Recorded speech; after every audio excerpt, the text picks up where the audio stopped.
va, se dérobe et revient. Paysans qui sur le tard s'étaient fait marins, ils cadencent leur corps pour fendre de la pointe gâtée de l'aviron les mottes violettes de la grande savane salée que nul sillon ne marque ou nulle semence ne lève, mais à dire la mer peut sciérer les mots de la terre. Au point de ce rêve, ils étaient une myriade, ni plus ni moins, qui passèrent en riant la barre de corail et ses fleurs vermeilles. N'en reste que 3 barques en déral, pleines, mais pleines à chavirer.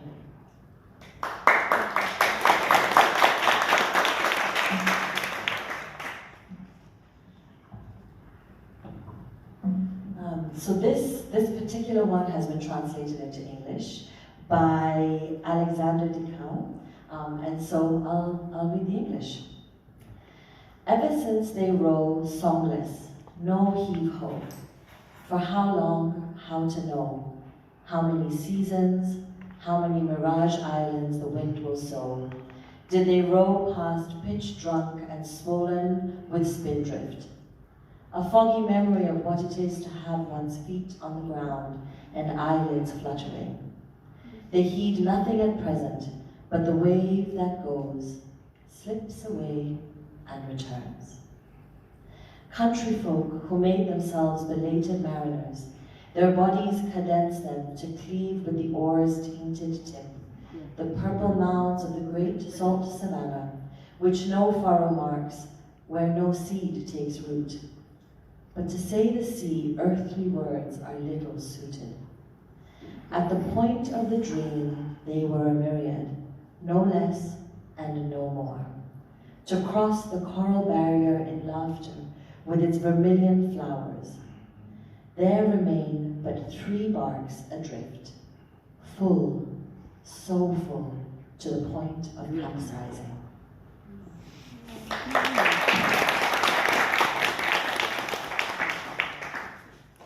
Sylvie, can I ask you to tell us a little bit about this piece of work? And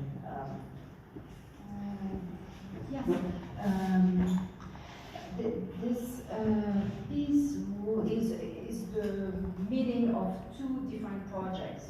I was actually writing an essay on the representation of the Middle Ages in the novels written by Ivoirian novelists, and I stumbled across a text that was written by Al-Umari, so an Arab traveler from the 16th century, I believe, who went to West Africa and recorded what he had heard and what was the stories that were circulating around. And one passage of what he wrote really struck me in a particular way. This is the relation of a moment in the trip that Mansa Musa, whom you know as the Malinke emperor, who made the pilgrimage to Mecca in 1325. So Mansa Musa arrives in Cairo, and there with all his retinue, and there everybody wants to know how is Mali and what's going on there, and the governor of Cairo interviews him, and this interview is recorded allegedly, and the governor is eager to know how Islam is practiced in Mali, but also how Mansa Musa came to power. And Mansa Musa would have said, well, the king who was my predecessor didn't believe that there was nothing behind the horizon. So to make a long story short, Abu Bakr II, his predecessor, decides to launch pirogues, boats, towards the horizon to know what is behind. And before leaving, he tells Mansa Musa, well, if I do not return, you will be my successor. Just like Don Sebastian, he never returned, and Mansa Musa accessed came to power. So this is an apocryphal story because the same narrative is taken over and over by various historians, and we know that in history you need two unrelated sources to establish historical truth. So this historical truth is not established, but for a poet, the lack of archive is actually a blessing, because now I could do with Abubakar II whatever I wanted. And what I wanted to do, and this is several things. First of all, I was in awe when I read that sentence. You know, someone who said, who couldn't believe that there was nothing behind the horizon. The poetry of the sentence just, you know, struck me very, very deeply, especially because this is a sentence that came to us through translation, through retranscription, and yet the beauty and the power is still there. But I had also, I was really deeply upset by the reports I had started seeing about African migrants coming by boat to Europe. Many of the boats, of course, capsized. Many African lives were lost in the passage once again. And I was upset also by the treatment that newspaper did of it. You know, emphasizing the poverty of the migrants, you know, their despair. And it seemed to me that there was something very, very crucial that was missing in those narratives. And what was missing, I could find it in the story of Abubakar II. You know, the sense of honor, the desire to go to the other shore, the desire to know the self, to know the other, and to give back to the community. So the idea, really well expressed also by Balzac, and the idea that I will attempt to fulfill my role as a member of a community, as a provider, and if I cannot do it, I will die trying. So all of a sudden I had that, you know, and the analogy between the two projects sort of came to life, and I started writing.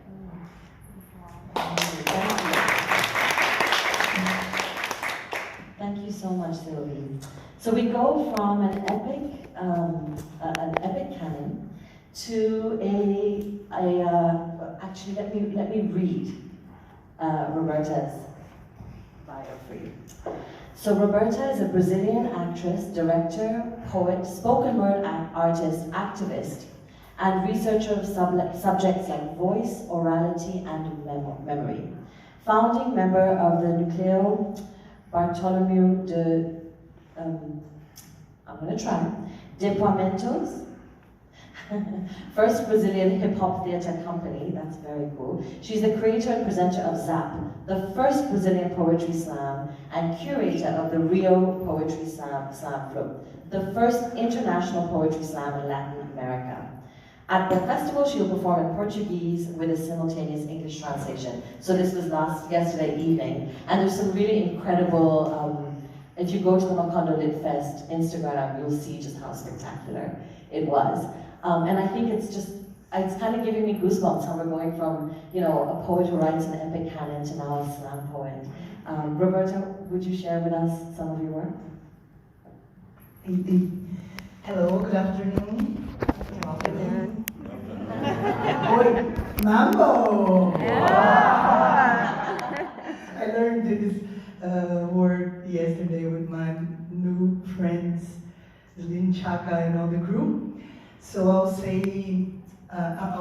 will read from my memory, because I'm a neuro poet, so it's diaspora is called the poem.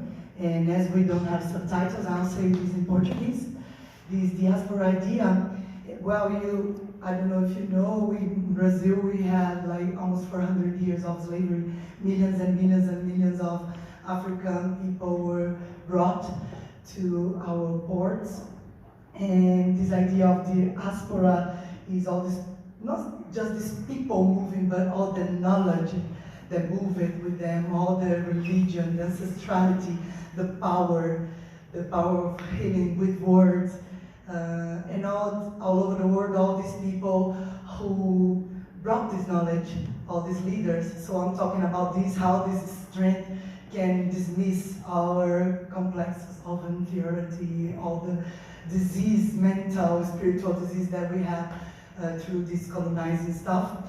And I call the names of the leaders, and in the end, I say hail to all of them, and a little pray for the orishas. There are these forces of nature that came with them, also the forces of the sea, the mud, the fire, the river, the leaf, and all the nature forces. I'll stand up. Yes. Abrem-se as portas e a diáspora se levanta e espanta a dor, o medo, a dúvida, desconfianças, inseguranças, complexos de inferioridade, inconsciência, esquecimento. Não dá mais para disfarçar. A hora é agora. Chegou o momento de identidade. Qual é a sua? Quem é você? Seus pais e os pais de seus pais? Qual a origem da sua cultura? De onde vieram seus ancestrais? Pois respeitar quem veio antes é ensinar quem vem depois, ativar a história, ativar a memória, saber quem é quem, dá nome aos bois.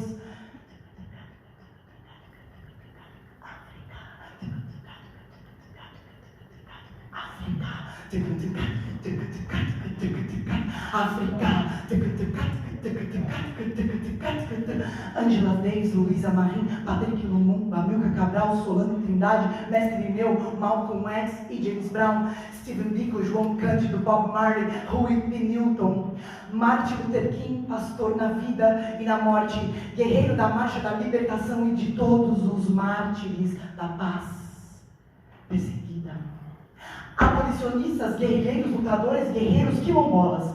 E todos que lutaram e deram a vida para que pudéssemos estar aqui agora. Nesse momento entramos em cena, pedimos a todos a participar. E no passado nos foi concedida a permissão para começar. Todos meus santos, abro meu canto, me visto de fé, de amor e de paz. Vejo uma estrela se aproximando, toda a grandeza dos orixás. O brilho da lua, do ferro, do fogo, da terra, da lama, o vento e o mar. Peço licença e vou chegando. Respeito e humildade, eu quero é cantar.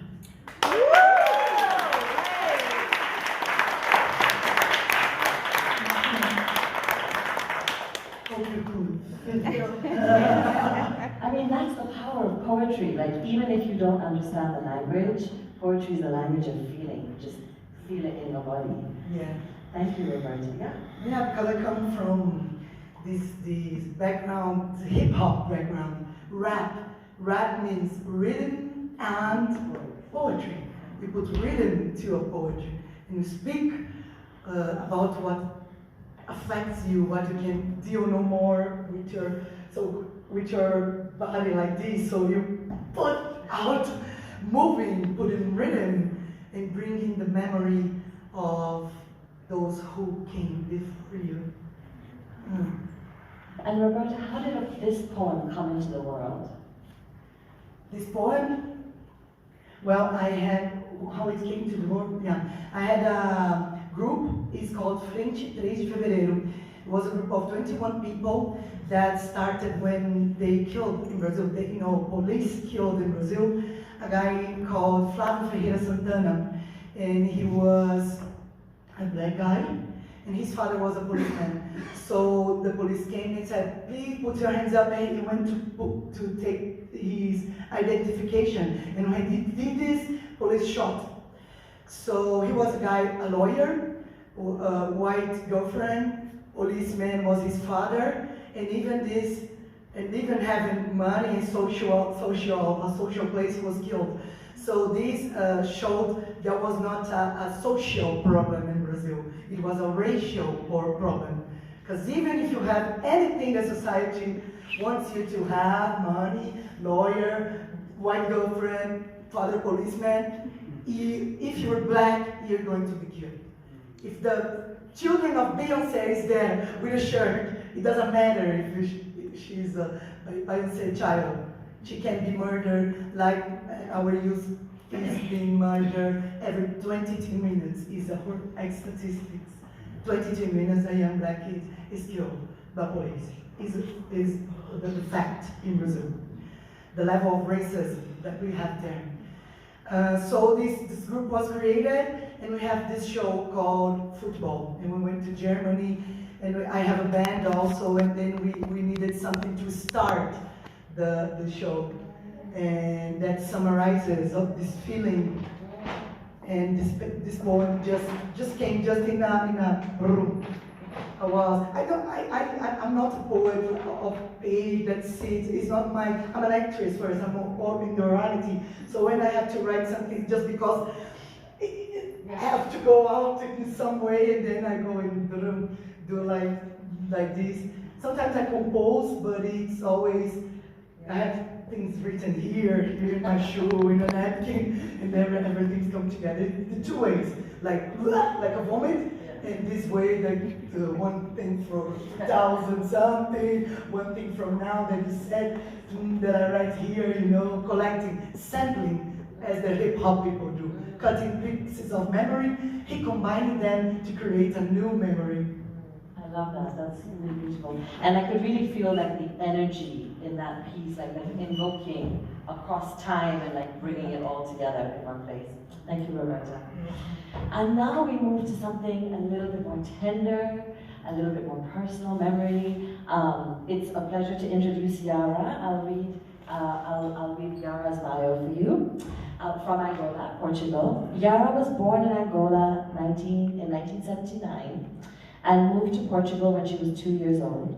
She writes poetry and fiction. She's collaborated in the creation of scripts and screenplays for audiovisual arts, and is a curator for podcast programming. She recently won the poetry prize Premio Literario Gloria de Santa Ana and awarded to the author of the best poetry book written in Portuguese. And yesterday, Yara shared a little bit of her poem with us, of her poetry with us yesterday afternoon. And it's my experience of it was very tender, very personal. It's been described as eco-feminist. But I should ask you, Yara, will you share something with us? Yes, so what I'm going to read to you, yesterday I even said model 36, but I apologize for my English, it's not model 36, it's size 36. And the majority of these poems, they came, the beginning of these poems were conversations that I had with my grandmother, that she is a size 36. She's 85 and vegetarian, so she's always been a very very elegant woman, like Sylvie. So I'm telling you so you can understand the poem itself. So this was conversations that we had on the kitchen table. Not with a bottle of whiskey, because my grandmother, she doesn't drink, but around tea and coffee. And the poem, it's called Size 36. And it tells the story of my grandmother, that could be the story of a lot of African women, that when they moved to Europe, in this case to Portugal, she had basically to change her way of dressing. So she had to leave the colors behind and become a little bit more gray, a little bit more, use more brown colors. So she left, the poem says that she left the beautiful flowers of her skirt away. And what I wanted to put in the poem was the feeling that I read, the feeling and the pain that I could feel in my grandmother's voice. That it was almost like she had to rip her own skin and seize a new skin. So this poem, it's a woman really picking up a fabric, but the fabric, in fact, it's a new skin. Okay? I'm going to first read in Portuguese, and then I translate a little bit in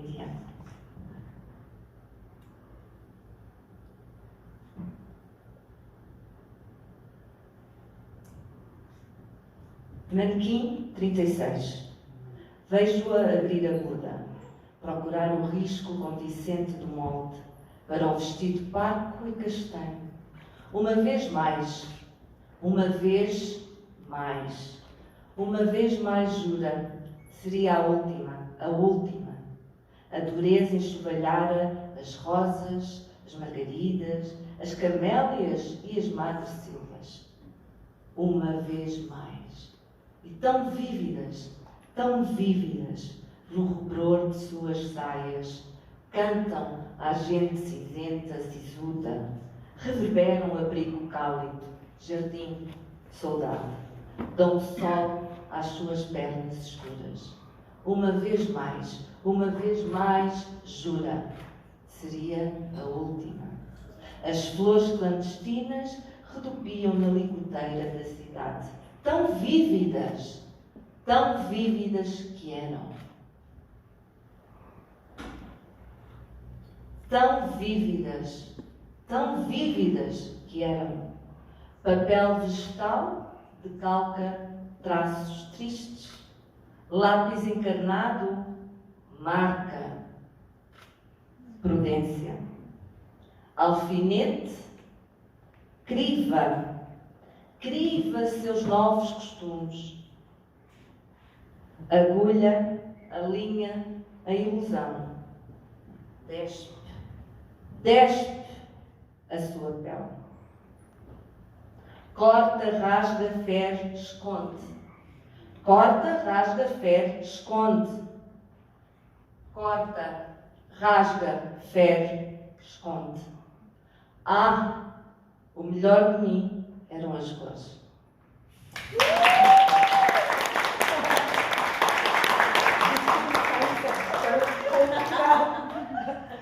So it is the description of a woman that she has like a sewing machine. She has a sewing machine, and on the process of leaving her clothes, her land behind, she talks about the flowers that she has in the skirt that reminds her garden in Angola, yeah. And then so she used the paper when you have these when you're doing clothes, yeah, you can have this paper. And when she's drawing a new dress, in fact, also she's trying to draw new ways of living. When she's cutting her dreams, but she feels she's losing something. So she says, I'm going to do this, but this is going to be the last time. I'm going to do it, but this is the last time. I'm going to do it, but this is the last time. So she has an internal conflict. And at the end, when I say, o melhor de mim eram as cores, what she says is that, the best of me were the colors. Because the colors, it's a true identity, it's a true country, it's what she really is.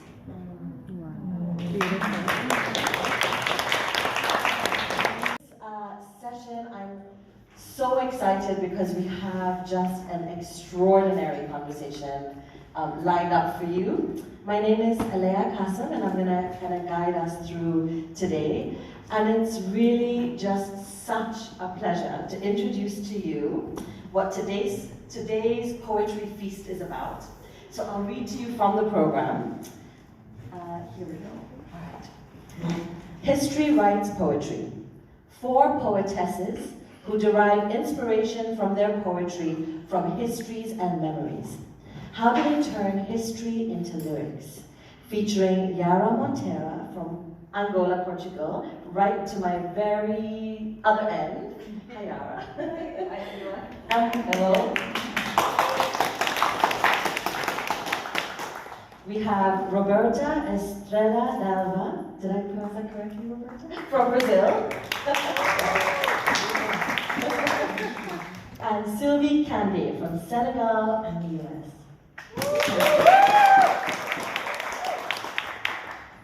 So today we're going to be talking about some poetry. We're going to hopefully hear some poetry. We might even be inspired to write some poetry. If you are inspired and you write, just have your pen and paper out, and later on in the evening during the closing ceremony, if you want to perform or share, there'll be a space for that too.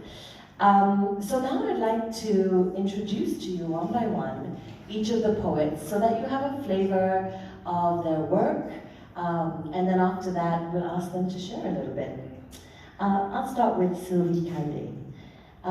So Sylvie Kande was the 2021-2022 chair of the Department of History and Philosophy at SUNY, is that SUNY, Old Westbury?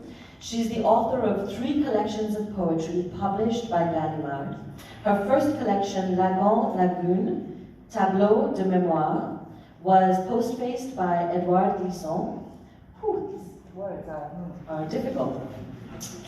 While her second, La Quête Infinie de l'autre rive, a finalist for the Mahogany Prize and the Prix des Découvreurs, received the 2017 Prix Lucien Cassia-Vincent. She has, as you can see, is like multiple awarded. We're really, really lucky to have her with us. And this book that Sylvie will be reading from, the Epic Canon, is available at Prestige. But now I'd like to invite you to read for us. Thank you very much. Let me reiterate how honored I am to be here, and how grateful I am also for the warm welcome I have received in Nairobi. So this excerpt that I will first read in French is the beginning of the first canto of this epic, and the mariners are at sea. They know that they are lost, and yet they row. Ils rament désormais, sans chanson ni âme. Depuis combien de temps savoir combien de saisons? Depuis combien dit le mirage apporté par les vents ramène-t-il leur rebut de roulis et gavé d'embrun? Mémoire brouillée de ce que c'est que d'avoir les pieds sur terre et paupières en chien.